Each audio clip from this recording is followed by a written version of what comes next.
The Yankees last night with a big 4-0 win against Boston. The sixth time that they faced each other in the playoffs. They even up the playoff records at 3-3 all time in the series against them. First time we beat them since 2003. We beat them in 99, we beat them in 03, and then we went through three really tough losses to them in 04, obviously in 18, and then in 21. And then we beat them last night. And it was a great series. It really was. And going in, I had told you my concerns for the Yankees. It was the bullpen. It was the bullpen. Bar none, it was the bullpen. And I thought that they had to hit a little better with runners in scoring position. Judge had to kind of take those demons away from him that he has had in past Octobers. He had to show up. You had to get a little bit of offense from Volpe.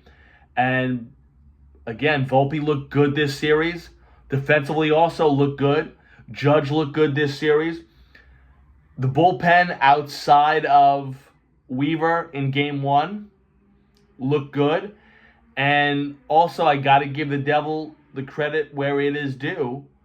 Aaron Boone had a good game two and an even better game three. I thought he managed the series really well after game one. And what we saw him do with Rondon in game two was something that I thought maybe he should have done with Fried. Go out there, have the talk, ask him if he's okay. I think Rondon was more done in game two when he went out there and asked him than Fried was. I really do.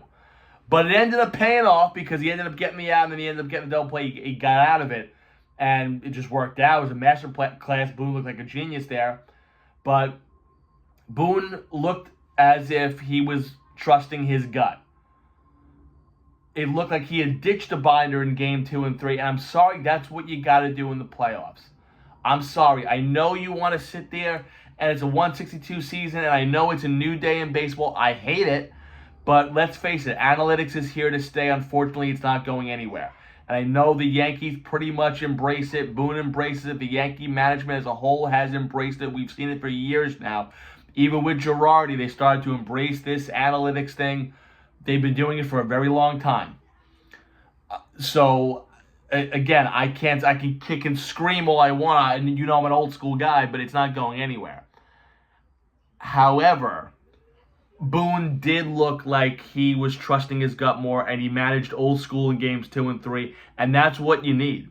And they were 4-9 against Boston going into this series. They did not play well against Boston at all. That was another thing that I looked at and said, listen, they haven't given any Yankee fan reason to believe that they could do this. I mean, obviously we're all rooting for them. Obviously we want them to win, and it's not saying, oh, there's no chance they're going to win. But you got to prove it to me. 4-9 against this team, and then you lose game 1 the way you did. It was a gut punch. But going into last night, I felt confident. And going into last night, I thought that Schlittler would throw well. I didn't think he'd throw that well. I was thinking maybe we'd see 6 1/3. I'm like, maybe if Boone pushes him, he does what he did with Rondon. Maybe he does go 7 full. And I thought at 7 full innings and 100 pitches, that's usually the norm. And I thought that'd be it. You know, there we go. He's going to take him out. And I'm telling you right now, 4-run lead and our bullpen having to get 6 outs. I'm not going to say I'm too confident. But he went out there. He trusted his gut. He had Schlittler go out there. He gets 3 outs on 7 pitches. And then you save the bullpen. And then Bendar goes out there and obviously you're feeling great as a Yankee fan because, okay, he can get 3 outs with a 4-run lead. And he did just that. And the Yankees beat Boston. And it's so great, obviously, to beat the Red Sox anytime. But it's so even better to beat them in the playoffs and celebrate in front of them. And for all these people also that were saying, oh, the Yankees, it's a poverty franchise, they're having champagne. Every team was using champagne. The Dodgers, with their payroll sweeping the Reds, were celebrating with champagne. You're moving on in a playoff round. To me, that's cause for celebration. Would I celebrate differently in the World Series than I would in a wild card? Yeah, I'd go a little bit more crazy and hyped for a World Series win than I would for a wild card series win. But a playoff series win's a playoff series win. So I'm not just saying because I have no problem. I had no problem with anyone. The Cubs doing it, the Dodgers, Tigers. I had no problem with them doing it at all. And this was a hard-fought series. And do you know, little fun fact, that since they started this wild card series, last night, the teams that won game 1 of the series were 15-0 in the series. Except for last night. And that was the Yankees.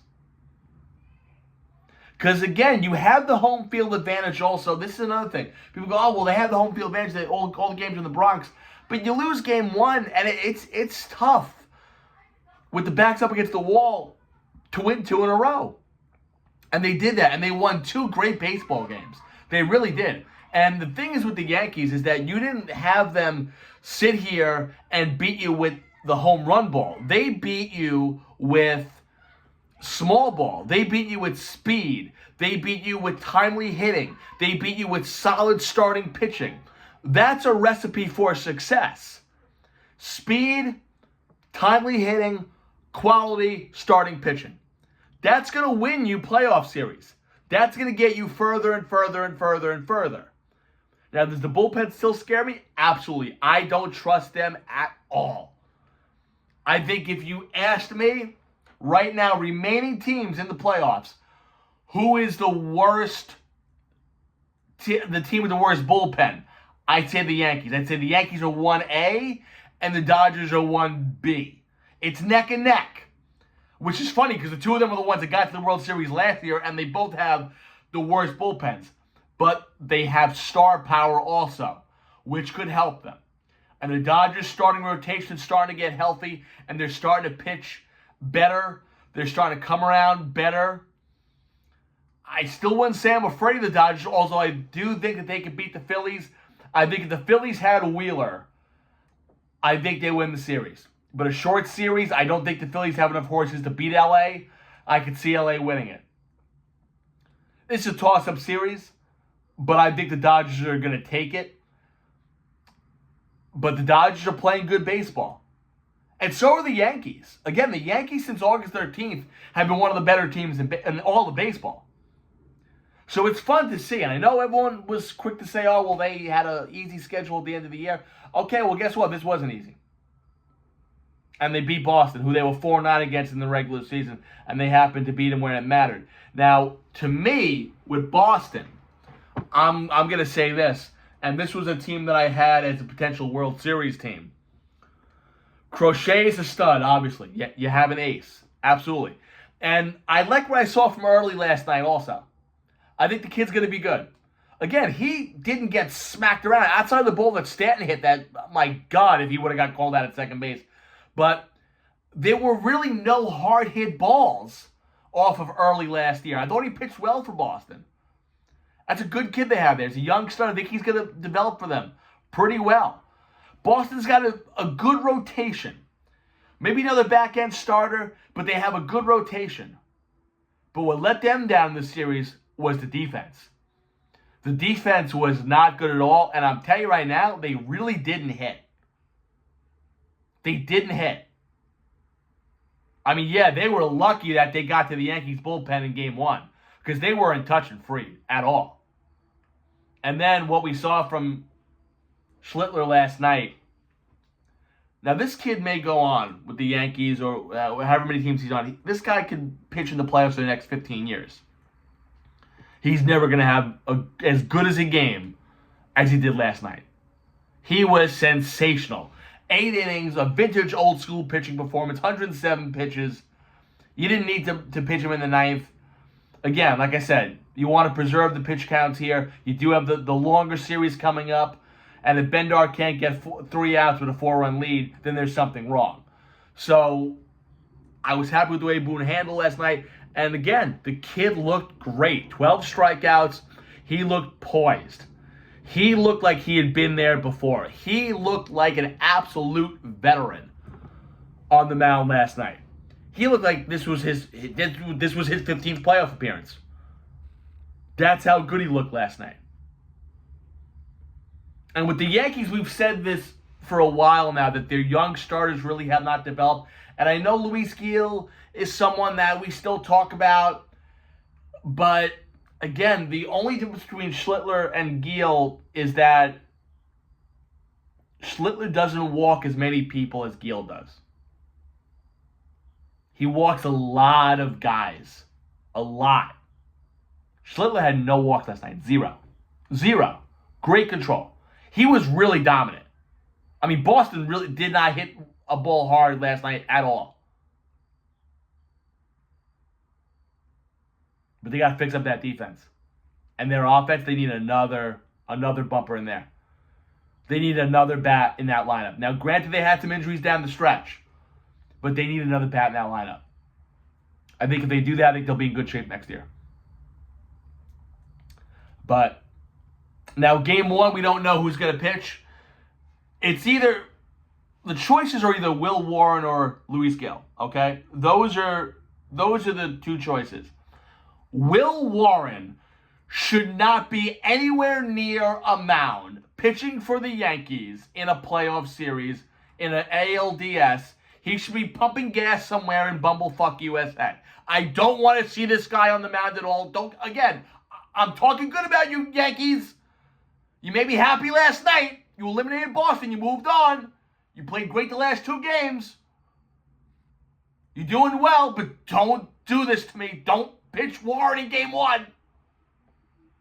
Go with Gil. Again, if you want to have Warren for a couple of batters, I'm not saying the guy's total dog shit. But I think he's someone you got to look at next year as maybe a bullpen option. Or he's a trade piece for anyone, maybe. Maybe he'll do better in a smaller market. But he's not a starting pitcher here in New York. He's just not. He's not. And I wouldn't do that to him. I wouldn't put him out there in Toronto for game 1. I wouldn't. You're basically conceding the game at that point. So we'll see. But again, the Yankees, great effort, great gritty effort. And that's the thing. That's what you like to see. Almost reminiscent of the teams in the 90s where they were gritty enough. And again, they didn't kill you with the home run ball. They small ball you to death. They dinked, they dinked, they dinked, they dunked, they dunked, they dunked, and they won. Okay? And like I said, as a Yankee fan, damn, I'm proud. It's always good to beat Boston. And Dave Portnoy won Boston Red Sox wildcard series loss. Everyone knows the rules.